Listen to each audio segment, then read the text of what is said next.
Hi everyone, and welcome to our webinar. My name is Chris Murray and I'm the Technical Marketing Manager at Epic on the Enterprise team. Welcome to our webinar on Datasmith.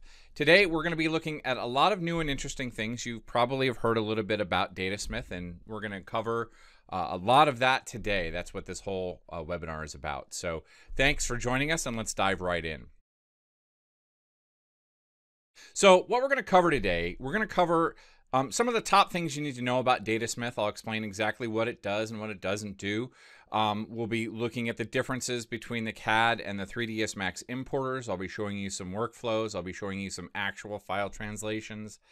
We'll also be taking a look at some tips for success. So we have a lot to cover.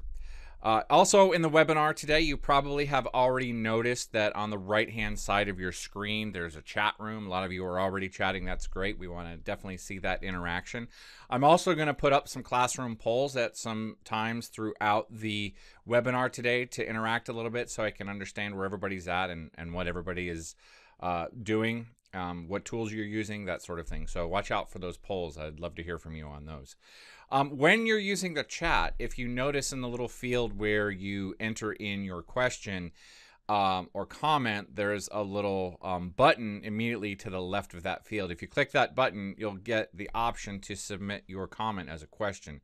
I would ask that you do that, please, because that diverts your question into our control panel where it separates out questions from comments. And when we get to the Q&A, it'll make it a lot easier to call out the questions that have been asked. So we want to make sure that we capture those.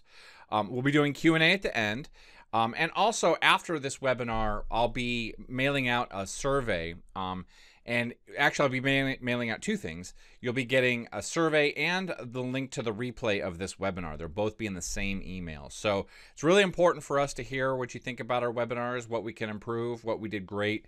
So please take some time to fill out that survey, and we'd really appreciate it. One more thing, I just wanted to let you know that I am in the chat room live. This part of the webinar is recorded. We respect your time. We want to make sure that we cover everything in an efficient manner. So even though this webinar is recorded, I am actually present in the chat room live and engaging with all of you real time. So don't worry, it's not some automated bot that's in the chat room. It's actually me. So let's go ahead and keep moving. So if you're new to Datasmith, you might also be new to Unreal Engine. And just a quick overview of what Unreal Engine is all about.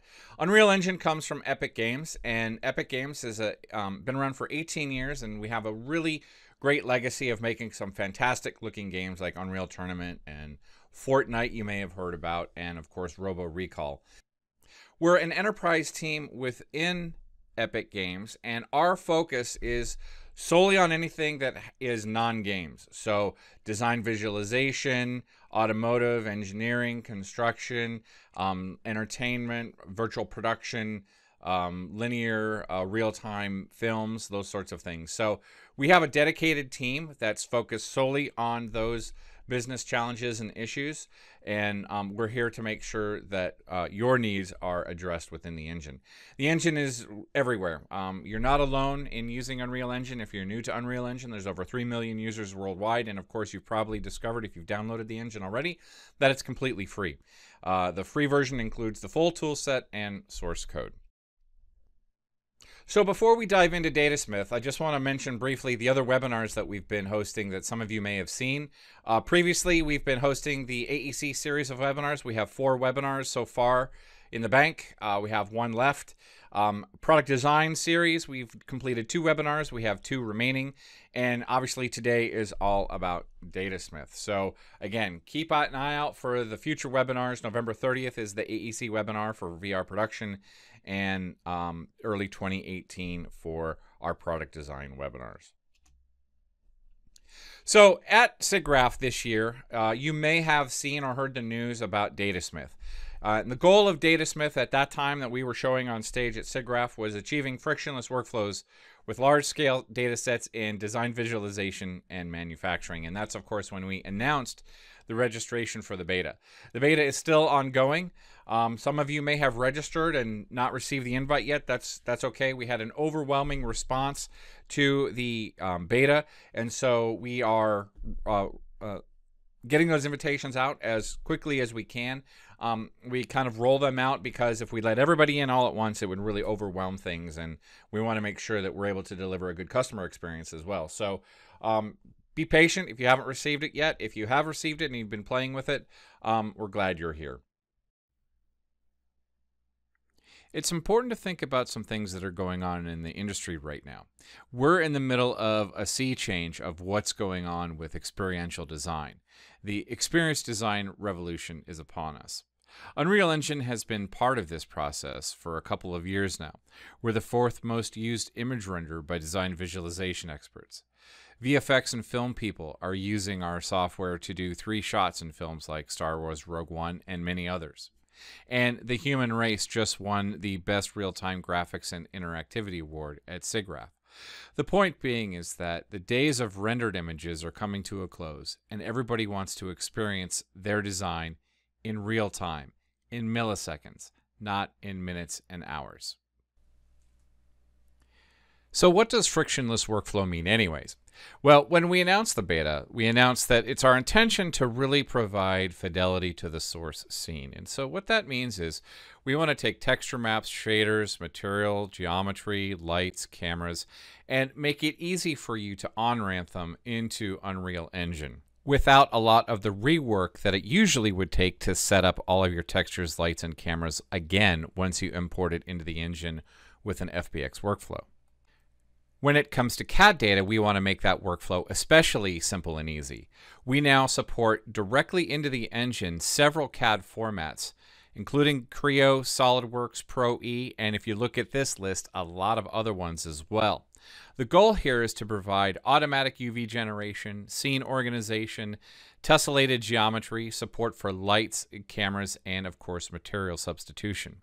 Eventually, we want to make this a savable process so that you can easily repeat it with any type of geometry that you may want to bring into the engine.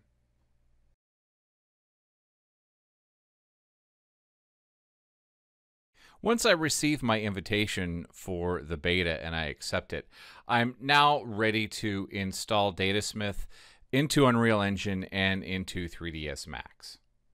Both of those things actually happen here in the launcher. Now, before I go into the library, let's just check to see which version of the engine we have installed. I have 4.17.2 currently. You're going to want to make sure that you have the current shipping version of the engine installed that matches the current shipping version of the plugin. That will be obvious when you go to install the plugin. It'll tell you which version it currently supports. So let's go ahead and go to the library, and you can see this is where you install the engine versions, and you'll notice at the bottom this is where the Unreal Datasmith installer is located. This is where you actually install the plugin. So we'll go ahead and install it here. Once it's completed installing, we'll be ready to launch the engine. Now we're ready to launch the engine and simultaneously install the 3ds Max plugin.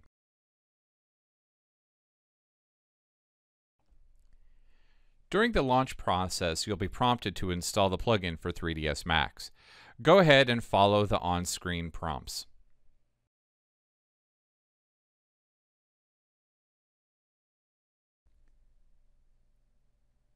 When the installation is complete, you'll be brought to the project browser where we can go ahead and launch a new project.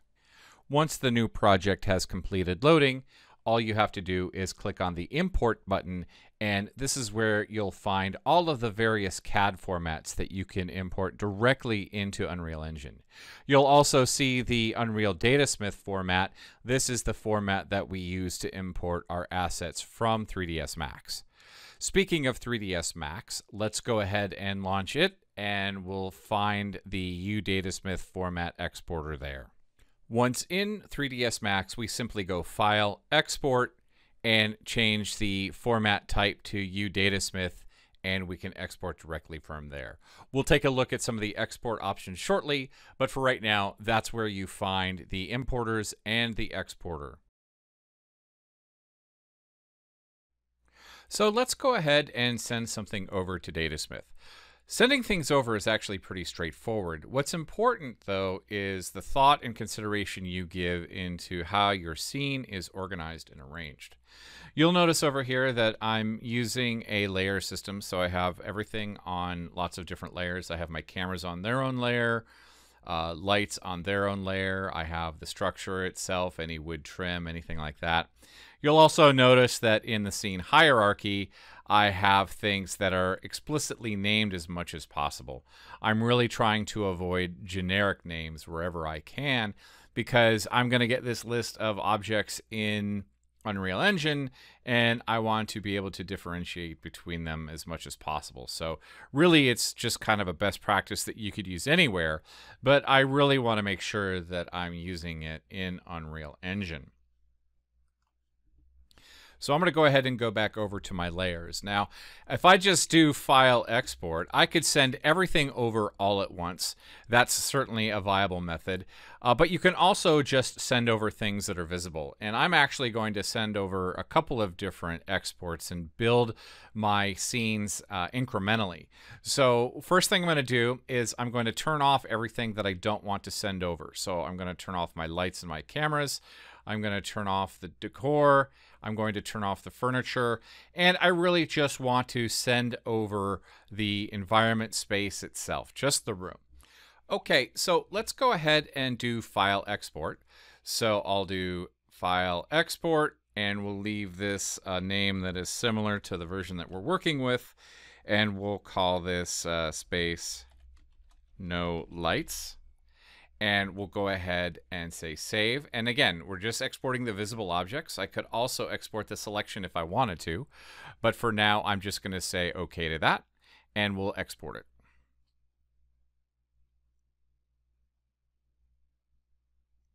And it's been fully exported. We get some warnings or just some log information about either texture maps or partially supported materials. Anything that you might want to troubleshoot later comes up in our outputs here. So we'll just go ahead and close that.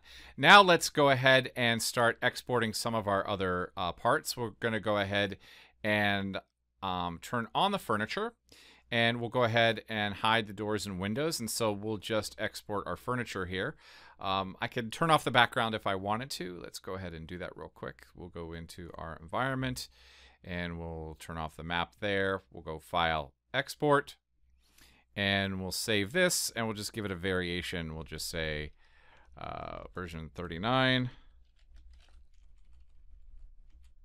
furniture, and we'll just export the visible objects. And again, we'll export this separately. Okay, so that's now exported, and we'll go ahead and turn our furniture off, and we'll turn our cameras on and our lights. I think we'll do those all in the same export. And you'll notice here with the lights, I have all kinds of different lights. I have light portals, I have regular lights, I have some generic area lights, things like that. I have some IES lights here as well. All of those are going to be supported as well. So we'll do export here.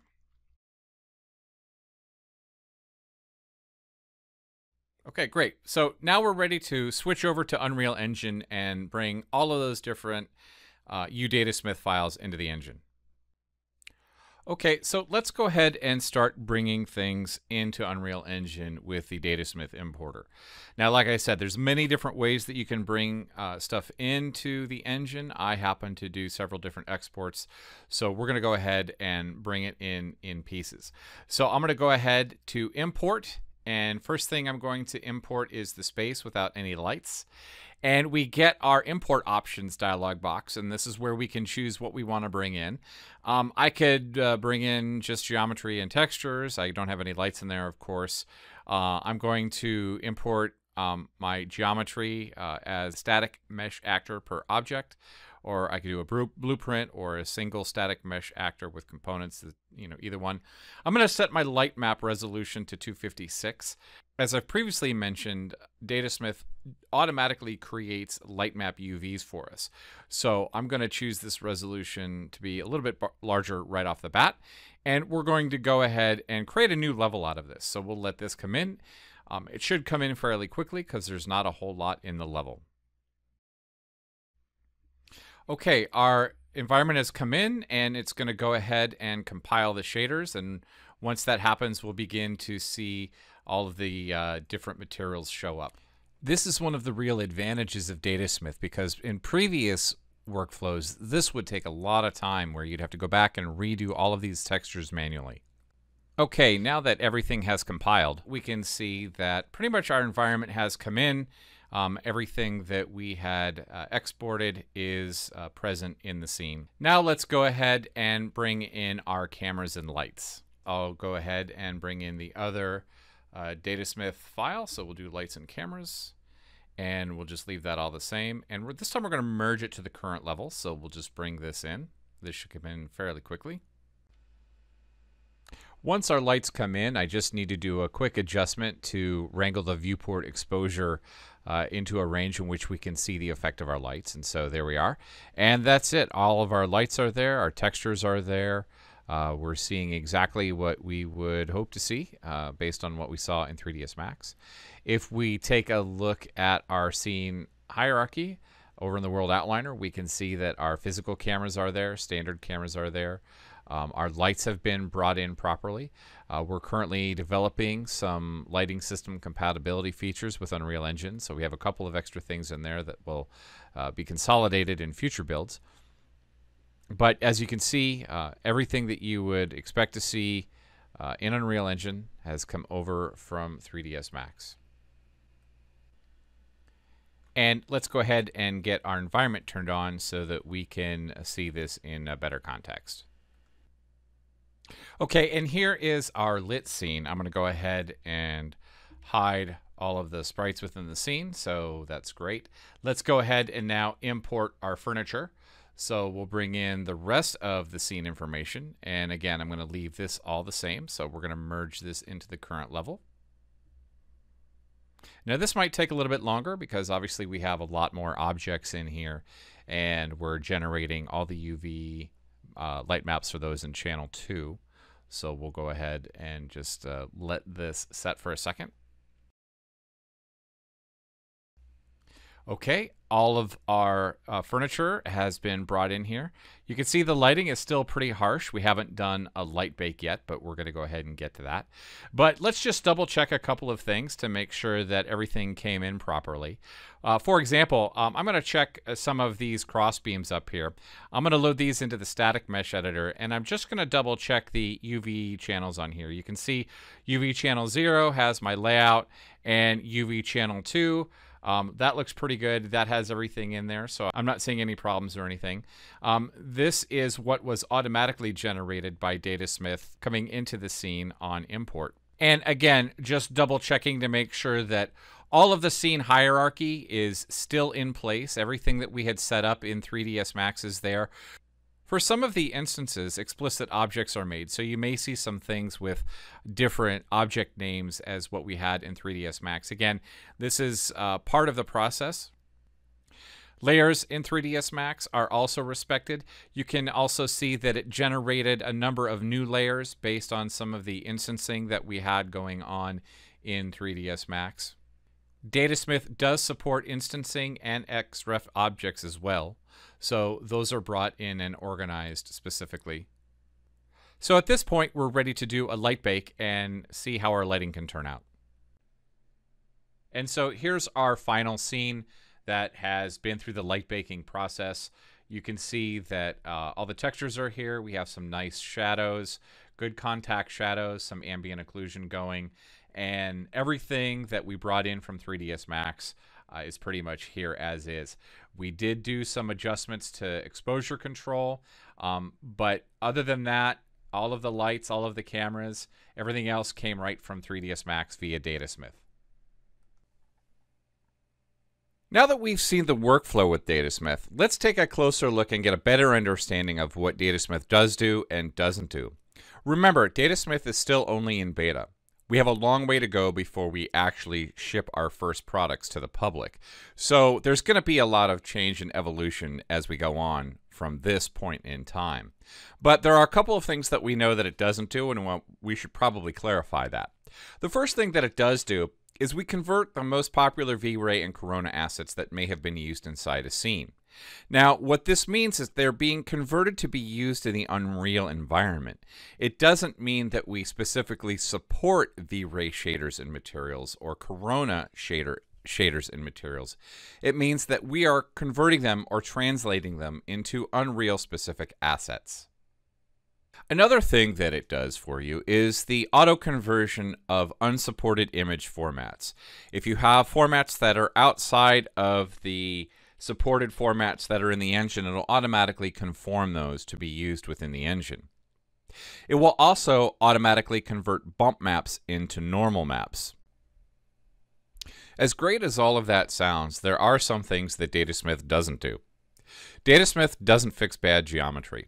So you're going to want to make sure that your geometry is well structured and has good surface topology. Really, a lot of the same best practices that you would employ for an offline rendered workflow.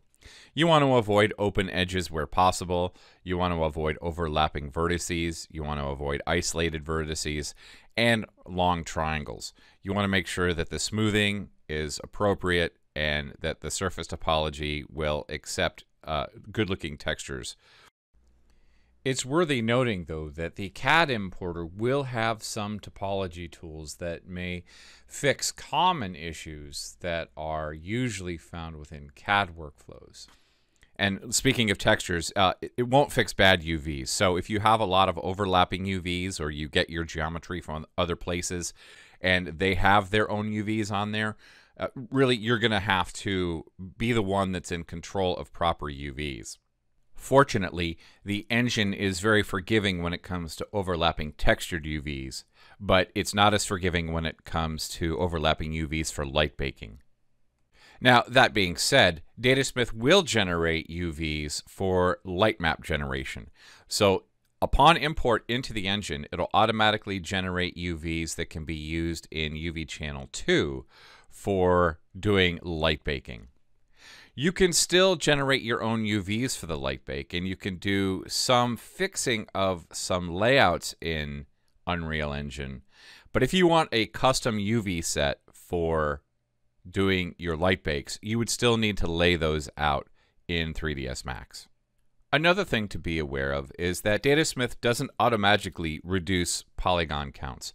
Whether you're in CAD or you're working with a huge data set, you may be concerned about engine performance, and one solution is to reduce polygons. You'll either need to do that in 3ds Max or your CAD application, or you can do it in Unreal Engine using the LOD tools, which are excellent, but Datasmith won't automatically reduce those polygons upon import. If you're using the CAD importer, you do have the ability to set tessellation parameters, but that's not necessarily the same thing as automatically reducing the number of polygons that are going to be in the scene. So you just want to be aware of your polygon counts, and it's important to understand where you need to make those polygon reductions before using Datasmith.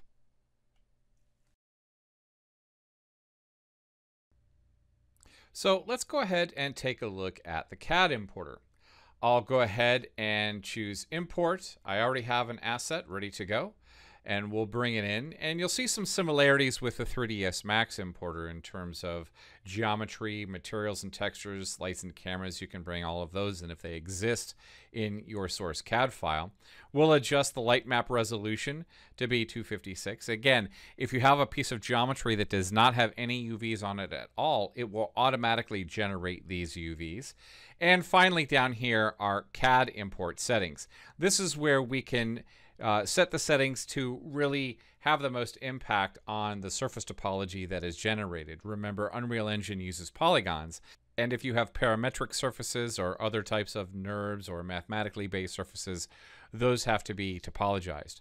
So I'll go ahead and I'll crank up the normal tolerance so that this will import quickly, and I'll set our chord tolerance down to 5.5. And we're importing in millimeters, so I'll go ahead and merge it into the current level. And this should come in pretty quickly because I've set our tolerances fairly low. So you can see that just by setting a few settings, mainly the normal tolerance, we're able to get some nice looking geometry at varying levels of resolution. If I go ahead and open this up in the static mesh editor, bring this into the scene, and I go into our UV channel here, you can see that the UVs have automatically been generated so that we can build our light maps if we need to.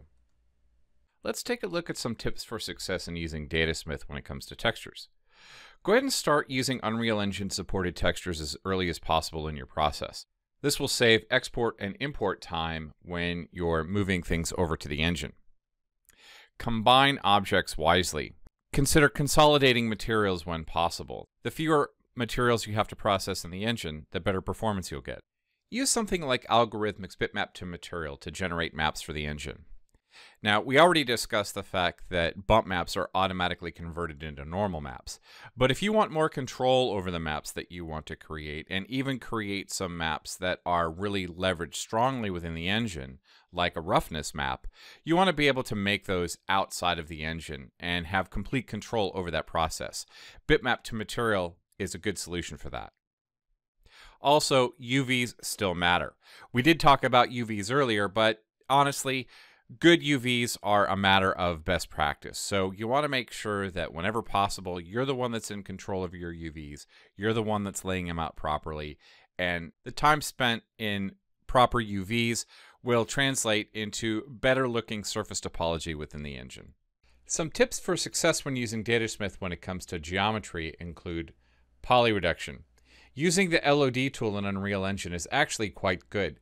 All you have to do is load the individual mesh into the static mesh editor and assign LODs. You can either use the automated LOD system that's in there.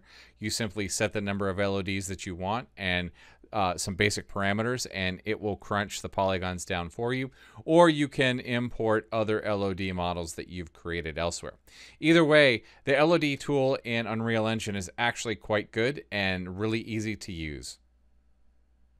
Another tip is to combine objects wisely. You might want to consider attaching objects by location and not by type. For example, keep all the individual parts of an assembly together so that they act as one object in the engine, versus, say, all the bolts in the scene that may be distributed all throughout the scene as one object. If you do that, all of the bolts have to load just to see one of the bolts, versus if you just attach the object assembly as one object, and that way it will only load when it needs to be seen. And if you are doing a lot of object combination, just keep in mind that re-importing objects with same names replaces those objects with the same names in Unreal Editor. I've said this before, and I can't emphasize enough how important it is. Organize your scene. Use identifiable names, layers, or groups when organizing layers and objects. Give objects that are serving the same function similar prefixes. There's any number of tools in 3ds Max that will help you do this, like the renaming tool. But it's really important to be organized so that if you do have to delete and re-import objects continually, you'll always know that you're working with the right object. So we've covered a lot of ground today. Let me just recap a couple of the things that we've seen and make sure that we talk about some things that we may have not had a chance to take a close look at. The big one being is that we're striving to make Datasmith entirely convert the scene with a high level of fidelity to the source application.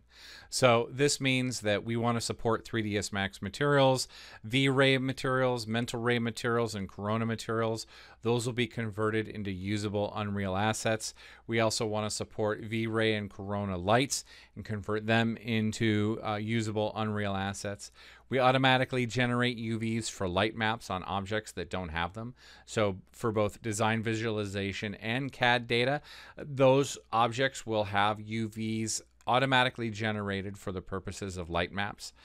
We convert automatically unsupported image file types and textures. We convert bump maps into normal maps so that they can be used in Unreal Engine.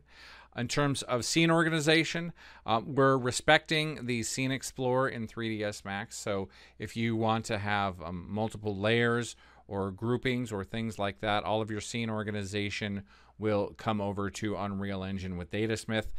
We support cameras in terms of the physical cameras that you have in 3ds Max and both the V-Ray camera. So in Unreal Engine, we have the cinematic camera, and so we're making those two cameras compatible together. Area lights are mimicked so that you can actually have nice, evenly distributed light. We support instances and scene XREF and object XREFs, so you don't have to worry about converting those to explicit objects before you move them into Datasmith. We take care of that for you. And we didn't show it in this webinar, but i2Soft's Rail Clone and Force Pack Pro plugins are supported as well. So thanks, everyone. I appreciate you spending your time with me today. We've covered a lot of ground. It is not too late to sign up for the Datasmith beta. If you haven't signed up yet, go ahead and go to unrealengine.com/beta and register, and we'll roll those invitations out to you as soon as we can. If you're going to be at Autodesk University this year and you want to learn more about Datasmith, come and see my session, Modern Tools for CAD Data and Game Engines. That's at Autodesk University in Las Vegas. I want to say special thanks to some people who've made this webinar possible. They're listed on the screen, so just, again, thank you to those folks in providing content that we can show you here today. So now let's go ahead and open up the floor to questions. If anybody has any questions, now's the time to jump in and let's see what we can answer.